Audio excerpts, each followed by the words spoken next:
ki bildiğiniz gibi Bakı Şəhər Gənclər və İdman İdarəsinin Sabunçu rayon müdür sekretari və Mərhəmətli Ana Qeyri-Hükümət Təşkilatının dəstəyi ilə bugünkü qəhrəman şəhidlərimiz adlı kitabın təqdimatı başlayacaq.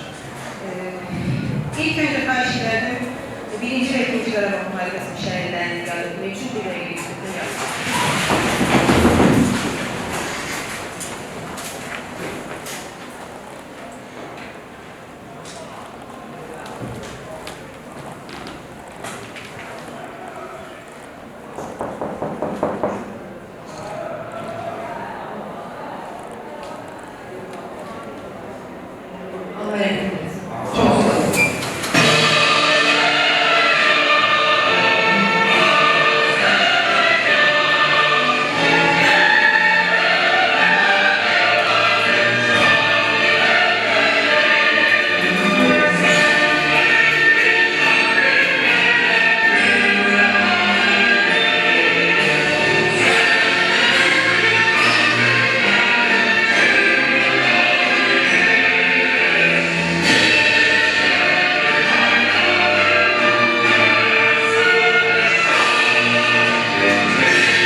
Hörmətli qonaqlar, bu il Konstitusiya təsvirləndi il çərçivəsində Azərbaycan Respublikasının Qeyri-Hükümət Təşkilatı Dövlət Dəstəyi Agentliyinin maliyyə dəstəyi ilə Maləhətli Ana Uşaqlar Yardım İctimai Birliyinin təşkilatçılığı ilə ərazi bütövlüyünün və suverenliyinin bərpası prosesinin təhlili layihəsinin silsilə tədbirləri davam edir. Bugünkü tədbirimizdə qəhrəman şəhidlərimiz adlı kitabın təqdimatı olacaq. Dəstək üçün xüsusən məktəb direktorluğuna və Gənclər və İdman Nazirliyi hüquqi məsləhətçisi Elnur xana öz təşəkkürünü bildirirəm. Sözü veririk yazıcımız, kitabın müəllifi Nazir Tapsoğlu'na. Buyurun. Təşəkkür edirəm. Mən də məktəb rəhbərliyinə minnətdarlığımı bildirirəm. Yəqin ki, bizim salamlarımızı çatdırarsınız. Bu kitab, qəhrəman şəhidlərimiz adlanan bu kitab bizim Qarabağ müharibəsində könüllü şəhidlərimizə, yəni könüllü səhvəyə yollanmış və sonradan şəhid olmuş və bəzən itkin düşüb, sonradan məhkəmə statusu ilə şəhid statusu qazanmış bizim qəhrəman evlatlarımızdan bəhsedilir. Təbii ki, bu bizim birinci layihəmizi, yəni gönüllü şəhidlərin, şəhid gönüllülər layihəsi ilə əlaqədar olaraq ilk bizim projemizi, layihəmizi və bunun yəqin ki, davamı olacaq. Bilirsiniz ki, müharibə bizim səmamızdan yan keçmir. Yəni, bugün dünyada 199 ölkənin 67-sində müharibə ocaqları var və bizi də Qarabağ probleminin fonunda sürükləyib həmin müharibəyə cəlb edir. Və istər-istəməz qonşumuz Məkkəli ermənilər bizi vadar edir ki, biz bir neçə dəfədə hələ gördük ki, gördük ki, siyasətlə həll olunur, hər bir yolu ilə necə ki, biz qalib gəldik 2-ci Qarabağ müharibəsində və onların silahlanması da, bu ötən 5 il müddətində də artıq onlar gümrüdən tutmuş meyliyə qapana qədər, Zivandan tutmuş pasaketlərə qədər silahlanırlar və burada həm də izlətmək lazım deyil, nə də hiss ortmaq üçün deyil, amma demirəm bu auditoriyada sağlam olanlar,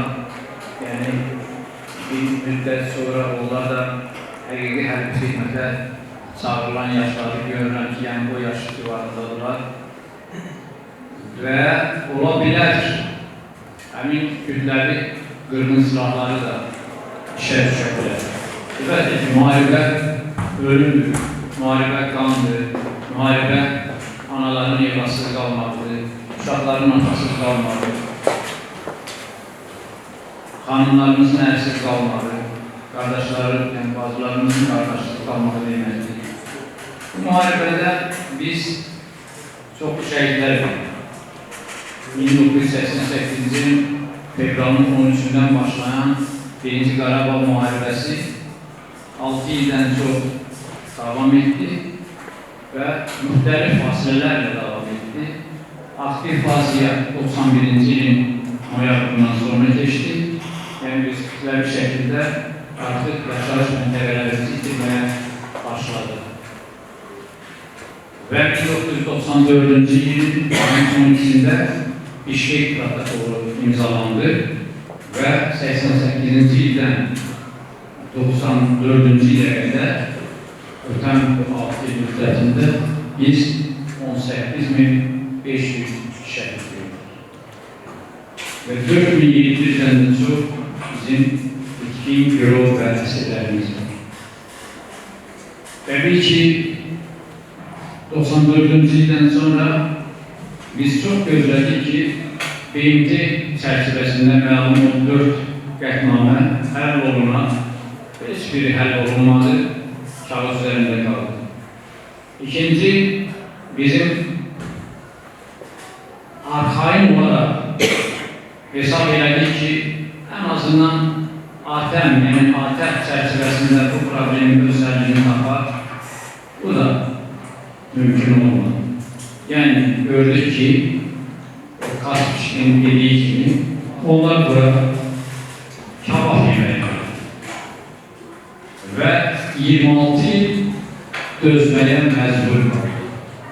Və 2020-ci ilin 27 sentyabrından açılan səhər əksərlər əməliyyatı ilə 2-ci Qarabağ, vətən savaşı başladı.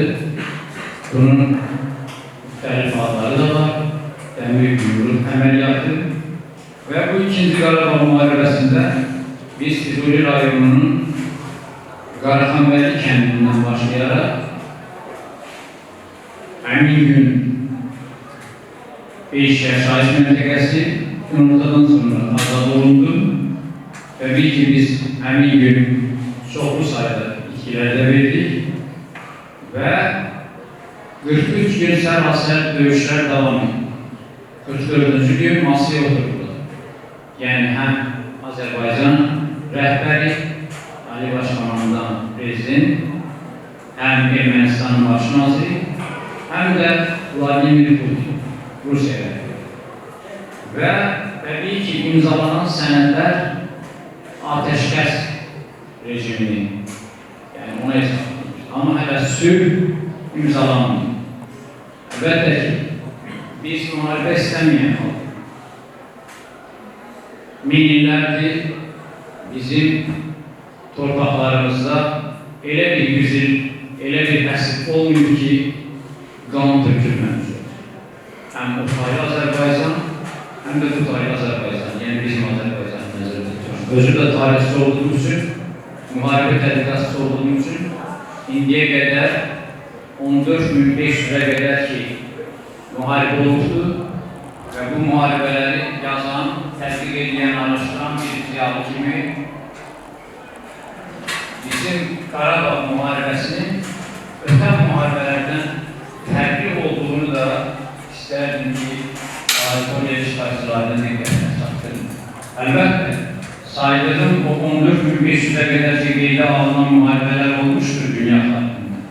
Bunların ən azında 40 nəfər, ən çoxunda isə 71.800.000 nəfər alacaq. Təsəvvür edin, axırıncını gördüm. Təbii ki, bildiyiniz ikinci Cahan, ikinci Dünya müharibəsindən gedir sürübə. Almanya 1939 sentyabr ilində Polşaya hücum etmişdir. O vaxtdan da bildirildi ki, Azərbaycanın da müttəfiq Respublika kimi daxil olduğu keçmiş tarihlər məkanı, yəni Sovet Sosialistlər İttifaqı bu müharibəyə qoşulacaq. Çünki hədəf o idi. Həm də hədəf elə Şimali Qafqaz və bizim hakimi. Çünki neft Bakıda belə deyək. Bakıda. Əlbəttə ki, Alman uzaq görənləri də bura sahib olmağa çalışır. Və təbii ki, Bakını bombardıman etmək hələ nəzərdə tutulmamış. Əlbəttə ki, həmin müharibədə dediyim kimi 71.800.000 civarında insan həlak oldu. Hər ilə, yəni 6 il davam edən bu müharibənin hər ilinə orta hesabına 11.700.000-dən çox adam düşür. 11.700.000 hər ilə. Bu Azərbaycan bugün 10.300.000 civarında onun əhalisindən deməli görək ki, bu müharibələr nədir? Təbii ki, müharibələr səbəbsiz olmur. Müharibələr əsasən ərazi iddiası ilə olur və bizim apardığımız Azərbaycan, Ermənistan, Dağlıq Qarabağ münaqişəsi də müharibəyə çevrildi və bu da ərazi iddiası, ərazi üstündə, torpaq üstündə. Və torpaq əgər onu qorumasa, o vətən olmur, o şəhid qanı ilə qorunur. Və təbii ki, biz ermənilərin elə 20-ci yüzilliyin əvvəlində 1905-6-cı il birinci müsəlman erməni davası, 1918-20-ci ikinci müsəlman erməni davası və ortalarında, yəni 20-ci ilin ortalarında 48-53-cü illəri mən nəzərdə tuturum ki, Ermənistandan kütləvi şəkildə qorunmalar və sonraki illərdə, bilmiyorum ki, hər 10 ilin payına bizdə hərbi əməliyyatlar düşür. Təbii ki, nələri demək mümkündürsə, nələri demək olarsa onları deyirəm. Məsələn, 1967-ci ilin iyulunda Dağlıq Qarabağ Muxtar Vilayətinin paytaxtı yerinin zirvatı mərkəzi olan Seyrnakevdə, Xan kəndində Martuni rayonunun 3 nəfər sakini Kurapatin və Muğamının kəndlərinin, sakinlərini hansı ki günahsızıdırlar, məhkəmə zalından onları sürükləyib, məhkəmədən, zaldan, idarənin binasından çıxarıb, küçədə üstlərinə neft, sayaq və benzin yanacaq dökərək yandırırlar və çox qəribədir ki, alçaqcasına, həyasızcasına həmin kadrları lenta alırlar. Həm Zöhra, Ələm Əlimşah, bunlar çox bizim dəyərli insanlarımızdır. Şu da günahsızdır.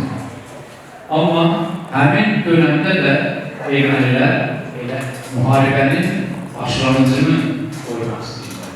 Təbii ki, 67-ci il görülür sizlərə sizə dedi. 2 il sonra rəhbərimiz olası adam o vaxt Dövlət Təhlükəsizlik Komitəsində mühüm postda idi, sədr idi və hadisənin yatırılmasında o və Moskvanın işə qarışdıqdan sonra müəyyən sonluq yarada bildi. Və təbii ki, müharibə başlaydı. fevralında ise dediğimiz tarihte 13 fevral 88. ildə Keçmiş Qarabağ Muxtar Vilayətinin bütün 5 rayonunun inzibatı mərkəzlərində Köhnə Adlarında, Martonidə, Avrupda, Əskəranda, Marlıkevdə, eləcə də Stepanakert şəhərində, yəni Xankəndi kimi bildiğimiz Stepanakert şəhərində 300-400 bin arasında 300-400 belki Stefanokert'te biraz da çok adamlar Ermeniler yığılır. Bunlar Şuşa'da edebilmez de o gibi Şuşa'da 10 bin ehali vardı. Bunda 9 bine kadar Azerbaycanlıydı. Stefanokert'te olanlar 450 nefer, 500 nefere yakın insan Miyazus'un deyip küçerlere çıktılar ve bir gün biz Elmas'ın ayrılmak, azadlık deyip Haygar'ın ki biz Azerbaycan'ın terkibinden çıkıp Elmas'ın deyip Qarabağ Muxtar Vilayətinin 1923. ilk yılının Azərbaycan Mərkəzi İcra Komitəsinin tək etmə əsasına yaratılmışdır. 71 ildə yaşamışdır. Və həmin 88. ildir ki, artıq bunun ömrünə 3 yıl qaldı. Və dediyimiz kimi müharibə başladı. Amma hələ qırğın yoxdur, ölüm yoxdur. 10 gün keçdi. Yəni 22 fevral idi. 10-cu günü biz itki verdik. İlk şəhid verdik. İlk 2 şəhid. Bilirsiniz ki, Əskəranda Ağdamlı Əli və Bəxtiyalı 16 və 21 yaşlı gənclər. Əlbəttə, onlardan başlayaraq 94-cü ilin mayına qədər, ateşkəsə qədər biz bütün bu şəhidləri bir-birini saxladıq. Məsələn, mən şəxsən bütün şəhidləri yazmağa çalışdım və 18.500 şəhidin haradasa 17.500'ünü dəqiq yazmışam. Və bu mənim 93 kitabım var, 60'ı şəhidlərdəndir və 12 cildliyində bunların demək olar ki 90%'ine qədəri öz əksini tapmışdır. Təbii ki, müharibədən sonra da bir şəhid verdik. Heç müharibə getmirdi. Yəni 94-cü ildən 2. Qarabağ müharibəsi başlayana qədər, 2020-ci ilin sentyabrın 27-sinə qədər 26 il müddətində biz 4000'dən çox şəhid vermişdik. 8 dəfə döyüş əməliyyatı oldu. Heç birdə yaxşı ki, müharibəyə çevrilmir. Məsələn, bunların ikisi 4 günlük, yəni 2016-cı ildəki aprel döyüşləri nəzərdə tuturam və Tovuz döyüşləri ki, 2020-ci ilin iyulunda bizim ilk dəfə gerilərimiz döyüş bölgəsində döyüş zamanı şəhid oldu. Əlbəttə ki, siz deyə bilərsiniz ki, 91-ci ilin noyabrın 20-sində də Məhəmməd Əsədov da, İsmət Qayırov da yayınlandı. Amma biz döyüşdən gitmişdik və Polat Əşimov nəzərdə tuturam ki, həmin o döyüş günlüyün qurbanlarından biri də Polat'dır və bəlkə də bir 2 həftə də elə İlqar Mirzəyev də İran müstəsalar verdi. Bax, budur. Və sonraki 2 günlüklər var. Bunların 8 döyüş əməliyyatının ilk seriləri eyni zamanında 6 ise İlham Əliyevin rəhbərliyi zamanında, onun dönəmlərində oldu. Əsasən də ən güclüsü 2014-cü ilin 1-2 avqust olmuşdur. Və 2010-cu ildə hamımızın bildiyi bizim milli ixtidarımız, milli qürurumuz, milli qəhrəmanımız Mübariz İbrahimovun əməliyyatı idi ki, 2010-cu ilin 18 iyunundan 19-una asılan gecə o tək başına geçmiş Ağdərənin Yamanındakı rayonunun tərklərə verilmiş hissəsindən Narquşaqon deyilən ərazi yaxınlığından Çaylı kəndindən birbaşa 900 metrdən çox məsafə qət edərək tək ermənilərin hərbi dəstəsinin üzərinə gitmiş və döyüşərək onlardan da bir neçəsini öldürmüş və özü də qəhrəmancasına həlak etmiş. Məlumat üçün onu deyim ki, hadisə 19-undan olmuşdur və 3 gün müddətinə onu qəhrəman kimi verməmişdir. Hətta satqın kimi o televiziya amatör verişlərlə tirəli verildi və biz də onlara baxırkən çox ayrı hisslər keçirir və 22 il üçündə Rusiyanın prezidenti Vladimir Putin onun qəhrəman kimi Rembo kimi, Erdoğan eləsə də onun qəhrəman kimi səsləndirdikdən sonra artıq bizim Azərbaycanda da ekranlarına, yəni televiziya ekranlarına onun qəhrəmanlığı Yəni mənim əlimdə tuturum mikrofon, belə bir mikrofonun, onun ayın 19-u, 20-si, 21-də atasının o dönəm dünyasında dəyişib Allah rəhmət etsin. Onun ağzına, çənəsinə tutub verirlər ki, bu nə oldu? Bu saatın filan. Amma aylar, həftələrdən sonra biz gördük ki, o necə Cahanşurun bir əməliyyat geçir.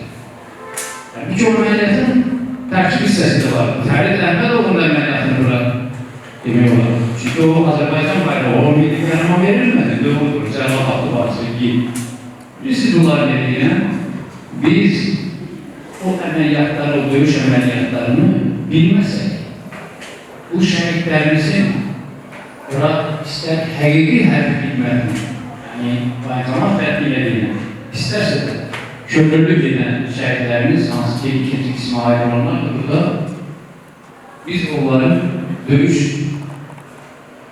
cəhbədə döyüşə, işçiləri şərəfdə döyüş durumundayız. Amma bunun özü də bizim qəhrəmanlıq tariximiz, salmanlarımızdır, bizim tariximizdir.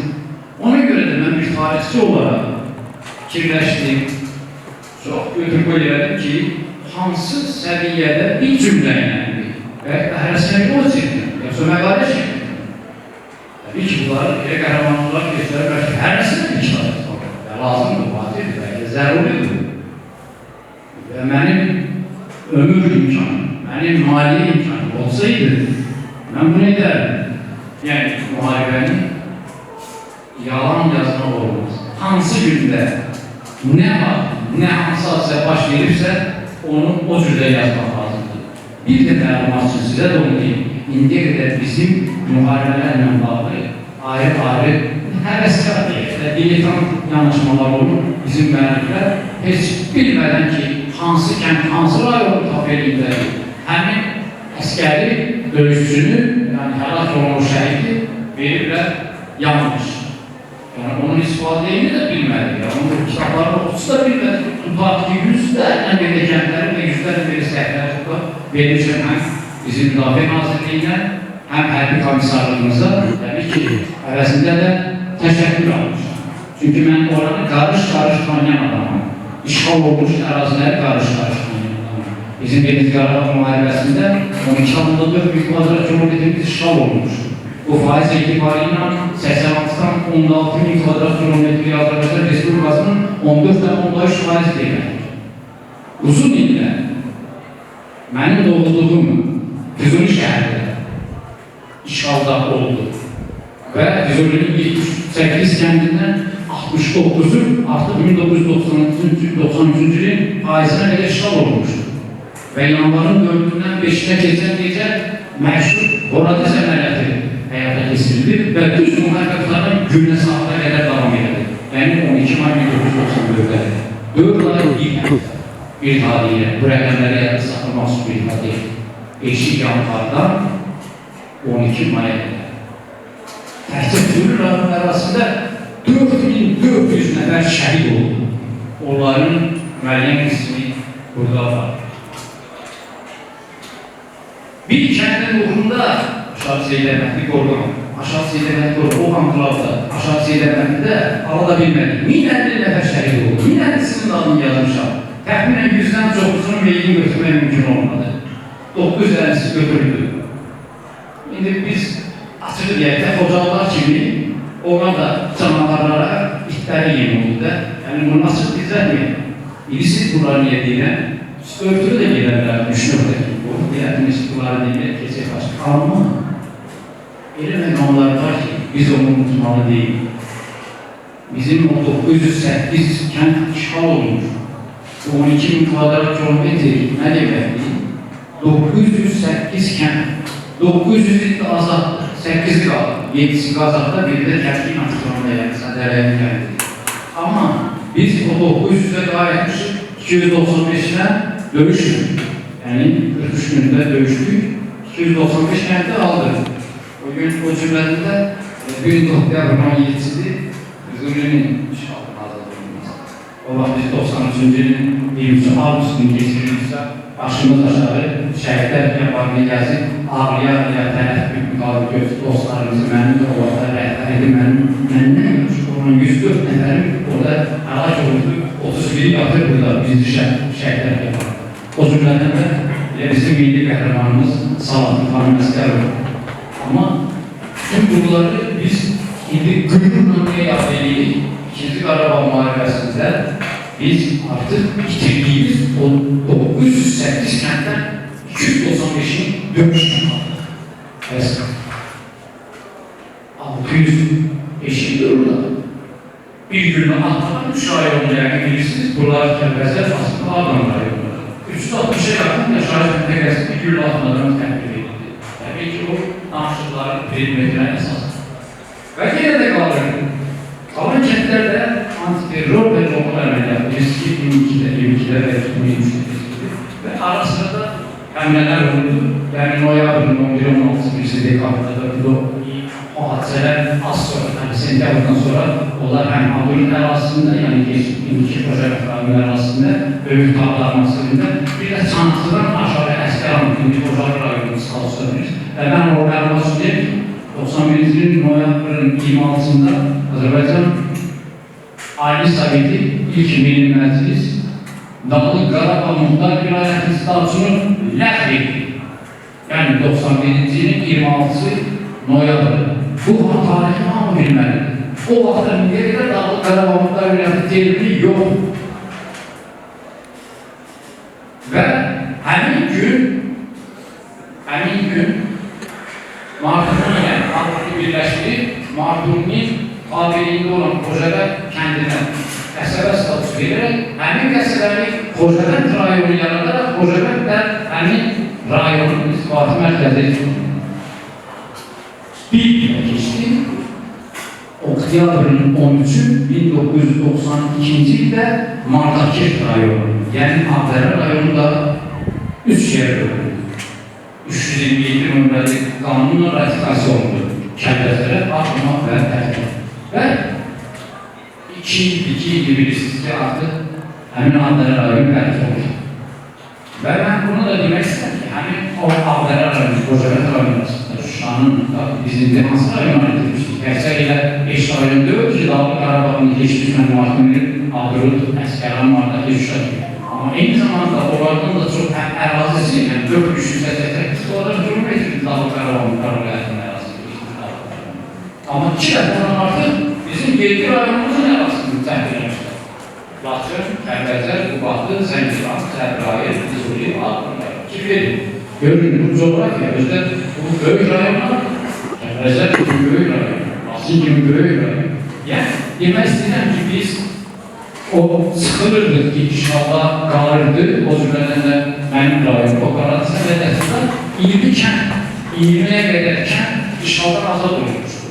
Və o kəndlər Abıkəndi Şükürbəyli, Araytılı, Aşağı Əbrahman bəyinin bir hissəsi, Böyük Vətəni, Araz Yağlılar, Abı, Aşağı Molla Vətəni, Yuxarı Molla Vətəni, Oradiz şəhəri, o vaxt məsələdir, status verilən 2007-ci-dən artıq həm də rayonun istifatı mərkəziydi, çünki biz bu şəhərdə işğaldaydı. Sonra da Əhmədazlar, Qazıqlar və Mizəranlı kəndləri. Və Füzuli rayonun ərazisi artıq təmizlənəndən sonra Cəbrayil rayonun yuxarı versiyonu və Mehdilidir. Yuxarı versiyonu tam işğaldan azad oldu, Mehdili isə bu fevqəladə suçlarının bir hissəsi. Bunlar demək məsələ budur ki, biz onları şəhidliklər verə alırıq. Və bugün siz hazır şəkildə onu kitabda oxuyacaqsınız. Yəni, kitablar sizə paylanacaq. İndi kitab haqqında da onu deyim biləcək. Kitabda əlifba sırası ilə gedir. Bütün rayonların şəhidləri var. Abşerondan başlayaraq ta Zərbəyə. Hamısı var. Və mən sonunda sizə nə deyərəm?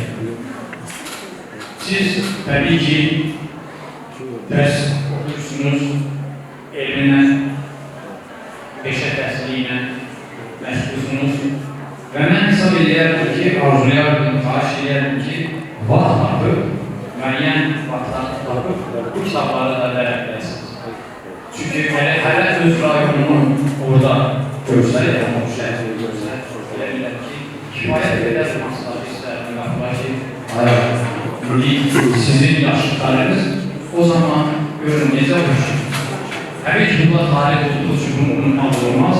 Və mən bir daha kitabı oxumaq arzusuyla, sizin oxumağınız arzusuyla, sizdən ayrılıram və bir daha həm Natiq müəllimə rəhbərçilik ki, bu artıq bizim bu mesələdə layihələrimizdir, hər ki bunun davamı olacaq və buradakı o zalın rəhbərinə, məktəbin rəhbərinə öz təşəkkür edirik. Çox sağ olun.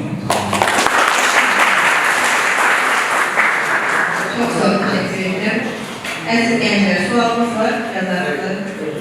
Sizdə bir sualımız var, peki maraqlanır. Müharibə ilə bağlı, hər günlə bağlı, siyasət olar, nə deyirsiniz, imkan tapırsa, istəyirsiniz. Qoy düşünsünlər, ancaq biz İngiliz istəyərək söz verək mərkəzin direktoruna. Sizə öz fikirlərinizi bölüşərdiniz, buyurun.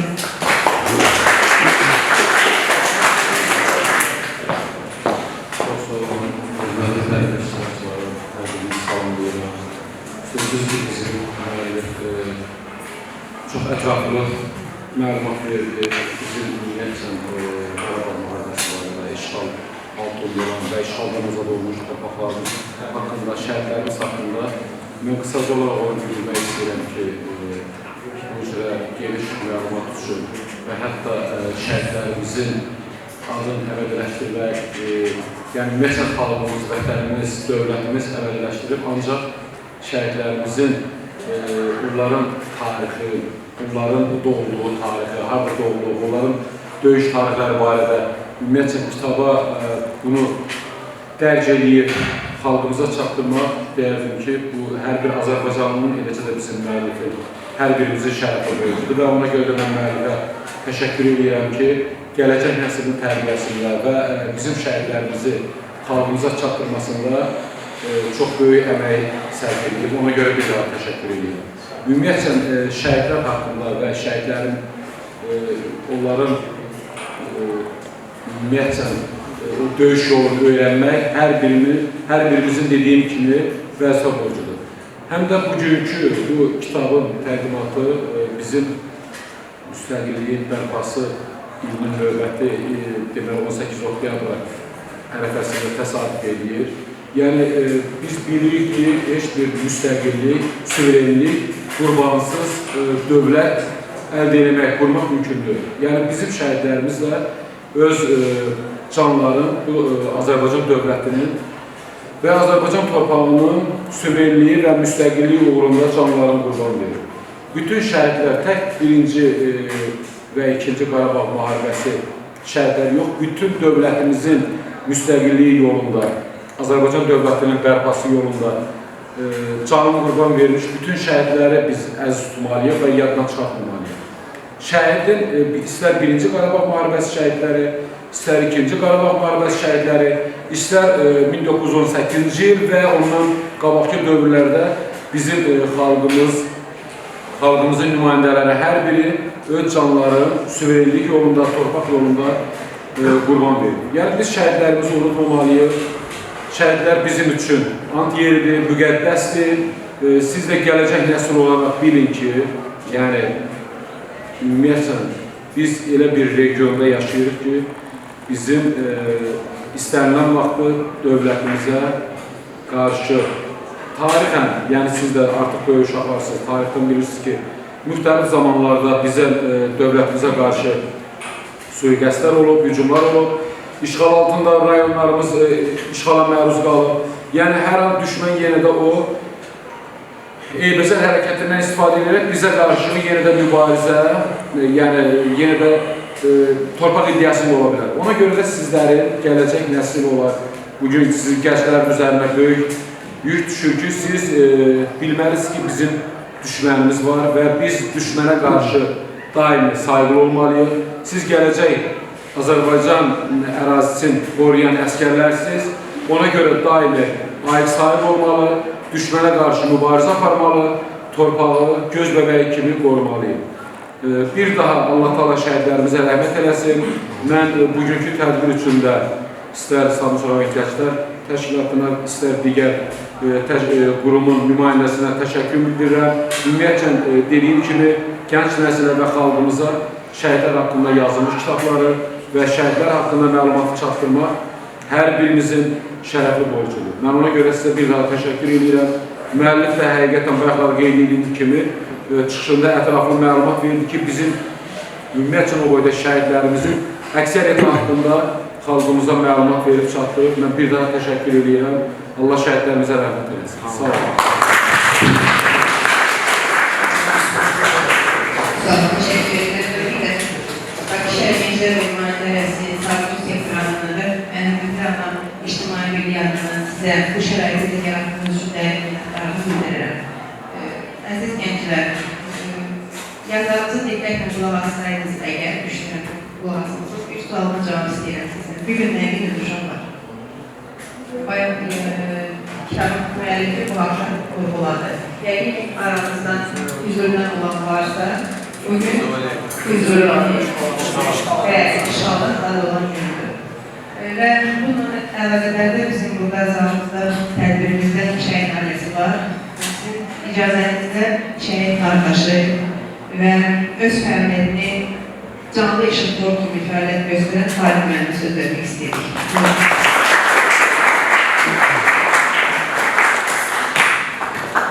Hürmetli demişler, Mustafa Bey'in bir şehir kardeşleri burada gurur duyuyor. Birinci nöbette Mehmet Efe'nin Mehtabancı'yı bir de çekeceğiz. Hatta sen Mehtabancı'nın bir ilişkiler, şehitler için yazırsınız. Sizler Mehtabancı'yı bir de yazırsınız, kendisine davranırsınız. Muharebe bitmiyor, muharebe olacak her zaman. Biz hazır olmalıyız. Bu tedbirlerin kesilmesi ekliklerde büyük bir şey. Her zaman kesilmelerini kendisine duyuyorum. Ben de bir şehit kardeşimi burada açık şöyle buluyorum ki mahalle artıklarını kazandık ve biz her zaman hazır olmalıyız. Sağ olun.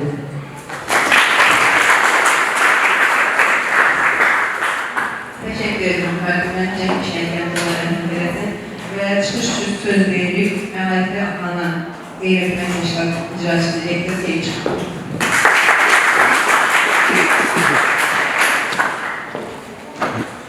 Əziz gənclər, hörmətli tədbir iştirakçıları, mən nə demək istəyərdim?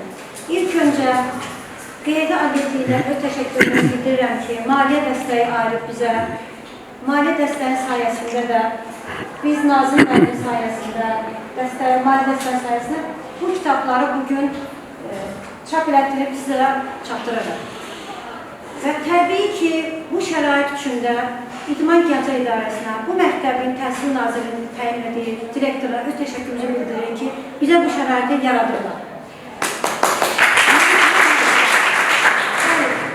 Məktəbin rəhbəri qeyd elədi, sabah suverenlik günüdür, sabah müstəqillik günüdür. Mən də müəlliməm, qeyri-hökumət sektora, təbii ki, qeyri-hökumət sektorda, amma hökumət sektoru olaraq mən müəlliməm. Mən də borcumdur ki, sizlərə vətənpərvəri ruhunda tərbiyə verək. Bugün siz artıq öz peşənizi seçmişsiniz. Bu orta məktəb deyil, bu artıq peşə məktəbidir. Siz öz yolu seçmişsiniz. Bu çox sevindiricidir ki, mən bugün artıq öz yollarını seçmiş gənclər qarşısına çıxış edirəm. Heydərin bir kəlamı var, deyir ki, müstəqilliyi qazanmaq necə çətindirsə, onu qoruyub saxlamaq ondan çətindir. Baxın, siz fəxr eləməlisiniz ki, biz keçdiyimiz o dövrü siz görməlisiniz. Biz keçdiyimiz dövr elə idi ki, müstəqilliyimiz 1918-ci ildə 23 il cəmsi fəaliyyət göstərə bilən müstəqillik qorunub saxlana bilmədi. Çünki əldə olundu düzdür, amma qorunub saxlana bilmədi. Xaricdən daha çox təsirlər olan, soyqırımlara məruz qalan kövrək bir Azərbaycan dövləti fəaliyyət göstərə bilmədi. Daha sonra yenə 1993-cü ildə və ya digər illərdə belə biz çox cəhd elədik, çalışdıq. Amma yenə də suveren ola bilmədi. Torpaqlarımız tamlıqla ola bilmədi. Bugünkü gün siz azad dövlətin, suveren müstəqil dövlətin vətəndaşlarısınız. Siz buna qürur duymalısınız. Siz bu babalardan, nənələrdən miras qalmış torpağı siz artıq çiynənizə daşıyırsınız. Sizin borcunuzdur ki, əziz övladlar, çox böyük yük düşüb sizin çiynizə ki, onu qoruyub tamlıqla, necə ki təhvil veririk sizə, siz o tamlıqla onu qoruyub saxlaya biləsiniz. Nə demək istəyərdim? Müəllif bayaq qeyd elədi, dedi ki, Mübariz İbrahimova, yəni ayın 19-unda şəhid olub, şücaət göstərmişsə də susurduq, biz ona qəhrəmanlıq adı vermirdik. Digər dövlətlər reaksiya verəndən sonra biz ona qəhrəman statusu verdik. Nə üçün? Gəlin bir haşiyə çıxaq. Baxın, ordu elə bir qurumdur ki, orada bir addım o tərəf, bir addım bu tərəf, bu hərbi tribunal deməkdir. O artıq əmrə tabi olmamaq deməkdir. Əgər Azərbaycan hökuməti həmən reaksiya verib onu qəhrəman adlandırsaydı, yadırsan 92-ci ilin necə ki pərakəndə ordumuz var idi. Müstəqil ordumuz yox idi, pərakəndə idi, hərənin bir dəstəsi var idi. Hərə bir öz dəstəsinə mübarizə aparırdı. Bugün burada bu digər dəstə, flankəsin dəstəsi, digərin dəstəsi, düz onlar da qəhrəman var, şəhid idilər. Amma vahid ordu olmadığına görə pərakəndəli idi. Ona görə biz qalib gələ bilmədik təbii ki. Çəkişmələr və s. Amma baxın, digər dövlətlər onu qəhrəman adlandırandan sonra biz deyə bilərik. Əgər biz ilk öncə desəydik ki, adam qəhrəmandır, inanın ki, orada bir cavan qalmazdı. Hamısı əlində silah götürüb gedərlər döyüşə. Onda nə olar? Siz deyin, nə olar? Düz gəlməzdi təbii ki. Biz məcbur olduq, biz neydik qəhrəmandır? Biz onu özlüyümüzə bilirdik. Amma qəbul etmək həmən deyə bilməzdik. Biz digər dövlətlərdən təkrar gözlüyürdük ki, onu qəhrəman kimi, Remo kimi adlandırsan ki, biz də deyək ki, hə, budur. Amma ilk öncə yenə deyirəm ki, biz onu eləyə bilməzdik. Çünki hərbi tribunal deyilən bir şey var. Yəni, hərbinin qanunları var. Olmaz. Artıq əmrə tabi olmaq lazım. O işin bir tərəfi, digər tərəfdən demək istəyərdim ki, çox uzun danışmaq istəmirəm, sadəcə bir məlumat üçün istəyirəm.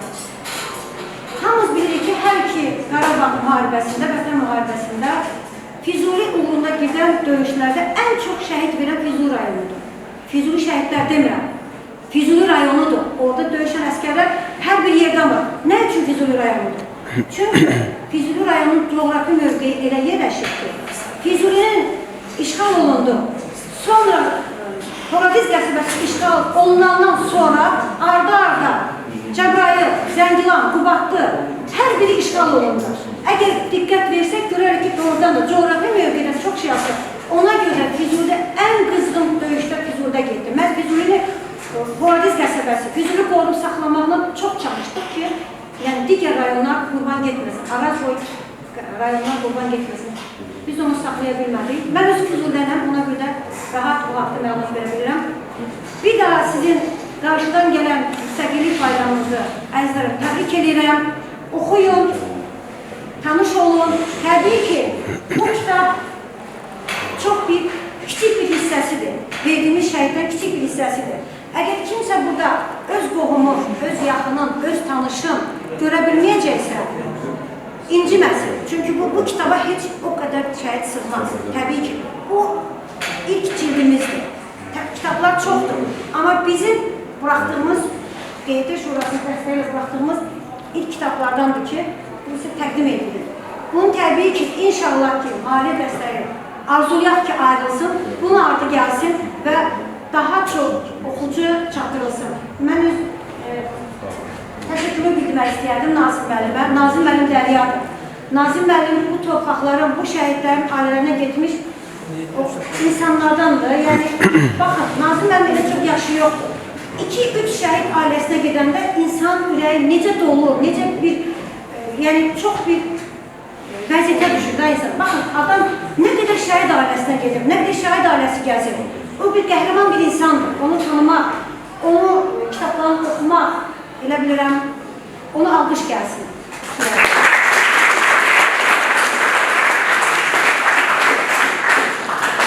Çox fazla işğal, zəhmət olsa getməyin. Bu kitablar siz gənclər üçün ilk öncə müəssisəyə rəhbərə təqdim edərsiniz kitablarınızdan.